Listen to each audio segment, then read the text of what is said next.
ہم ملکیت اور ترجیحات کی بات کرتے ہیں تو ساتھ ہی عدل اور ظلم بھی ہماری گفتگو میں شامل ہو جاتا ہے۔ مثال کے طور پر یہ شخص کچھ حقوق رکھتا ہے، اسے اپنی زندگی پر حق حاصل ہے، اسے اپنی آزادی کا حق حاصل ہے، اسے اپنی دولت پر حق حاصل ہے۔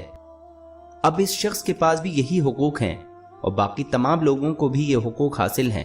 اب اگر یہ شخص اس شخص کے حقوق چھیننا چاہتا ہو، اس کی دولت چھیننا چاہتا ہو اور اسی طرح باقی حقوق، تو پھر یہ ظلم کہلائے گا۔ لہٰذا جب ہم عدل کی بات کرتے ہیں تو پھر ہم ملکیت اور ترجیحات کے بارے میں بھی بات کرتے ہیں۔ سوال: کیا عدل کی یہ تفہیم اللہ اور اس کی مخلوق کے درمیان تعلق پر بھی لاگو ہوگی؟ جواب: نہیں، کیونکہ تمام حتمی حقوق اللہ تعالیٰ کو حاصل ہیں۔ جو کچھ میں سمجھتا ہوں کہ میری ملکیت ہے، دراصل وہ اللہ کی ملکیت ہے۔ لہٰذا اللہ تبارک و تعالیٰ کے مقابلے میں ہمیں کسی بھی چیز پر کوئی ملکیت حاصل نہیں ہوگی۔ اگر اللہ تبارک و تعالیٰ یہ فیصلہ کرے کہ مجھ سے میری زندگی لے لے، حقیقت میں اس بارے میں سوچنا کہ یہ میرے ساتھ ظلم ہے غلط ہوگا، کیونکہ زندگی شروع سے ہی میری ملکیت میں نہیں تھی۔ جب اللہ کسی سے دولت واپس لینے کا فیصلہ کرتا ہے تو پھر اس کو بھی یہ حق حاصل نہیں کہ اسے اپنی ملکیت کہے، کیونکہ وہ اللہ کی ہی تھی جو اس نے واپس لے لی۔ بے شک اللہ تعالیٰ ہی دانا و حکیم ہے اور کوئی کام حکمت کے بغیر نہیں کرتا۔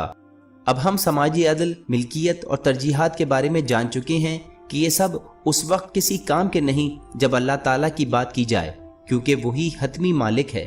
قرآن کریم میں اللہ تبارک و تعالیٰ کا سورہ تغابن میں ارشاد ہے: جو کچھ آسمانوں میں اور جو کچھ زمین میں ہے وہ اللہ کی تسبیح کرتی ہے، اسی کی بادشاہی ہے اور تمام تعریفیں اسی کے لیے ہیں۔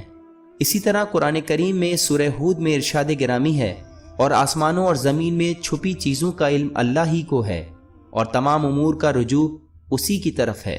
لہٰذا اس تعریف کے مطابق ہم اللہ تعالیٰ کو ظالم نہیں کہہ سکتے، کیونکہ جو وہ کرنے کا فیصلہ کرتا ہے اسے وہ کرنے کا پورا حق حاصل ہے۔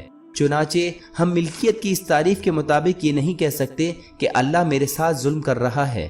اہم بات یہ ہے کہ نہ صرف اس تعریف کے ذریعے خدا کی طرف ظلم کو نسبت نہیں دے سکتے، بلکہ ہم اس کے ذریعے عدل کو بھی اللہ کی طرف نسبت نہیں دے سکتے۔ کیوں؟ کیونکہ عدل کے لیے کسی ایسے کا ہونا لازمی ہوگا جو اللہ کے مقابلے میں حق رکھتا ہو، اور ہم یہ دیکھتے ہیں کہ ایسا کوئی نہیں جو اللہ کے مقابلے میں حق رکھتا ہو۔ اس لیے کوئی بھی یہ نہیں کہہ سکتا کہ اللہ اس لیے عادل ہے کہ اس نے مجھے میرے حقوق دیے۔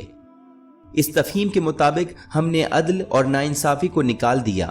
اب اگر ہم ملکیت اور ترجیحات کے معاملے میں عدل الہی کو نہ سمجھ سکے تو ہم عدل الہی کو کیسے سمجھیں گے؟ اگر سماج کی بات ہو اور ہم عدل الہی کو سماج کے لیے دیکھیں تو یہ رسالت کا مقصد اور ہدف بن جاتا ہے۔ رسالت کے لیے عدل شرط لازم ہے اور رسول ہمیں اللہ تعالیٰ کا عدل دکھاتا ہے۔ اللہ تبارک و تعالیٰ قرآن کی سورہ حدید میں فرماتا ہے: بے شک ہم نے اپنے رسولوں کو روشن دلیلوں کے ساتھ بھیجا اور ان کے ساتھ کتاب اور عدل کی ترازو اتاری کہ لوگ انصاف پر قائم ہوں۔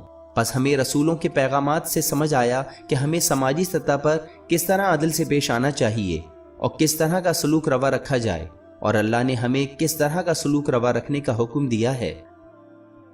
فلسفیانہ معنوں میں روز قیامت کا مقصد عدل الہی ہے۔ اگر ہم عدل الہی کے فلسفے کو سمجھنا چاہتے ہیں تو ہمیں روز قیامت کو دیکھنا ہوگا۔ یہ وہ دن ہوگا کہ جب اللہ تعالیٰ کا عدل سب پر مکمل طور پر عیاں ہوگا۔